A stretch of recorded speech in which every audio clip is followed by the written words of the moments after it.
Hey, what's up? So kita ang na-assign na maghatod sa ato ang anak nga si Elise diri sa iyahang school sa Sibulan. Alright, so after school nagpa-car wash ta diri sa casa. So mao day ni ilahang office. Diri na to gikuha ato ang espresso. Yes. Sinaw na kayo diri sa Suzuki siya gi-car wash. Right, so diri na ta magsigig pa car wash nyo kay naapoy vacuum diri.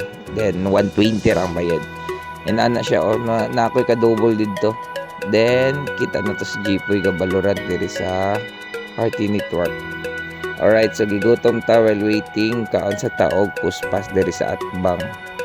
And then abi gyud na kog alas 3 mamuwi no, so gichatan ko ning Mia. Alas 4 pa day mamuwi. So 3:40 na balik ko, wala si Elise. Pagbalik na ako sa gate na siya dito. Alright, so kani sila ako mo'y na-assign anila og kuha sa school. Alright.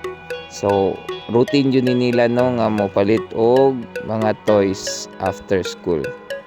Alright, so after ato sa school, giatod na ako sila, then visit me diri sa iyang doktor kay magpa-check up. Alright, na naresitahan na ta no. This is the end of the video. Bye!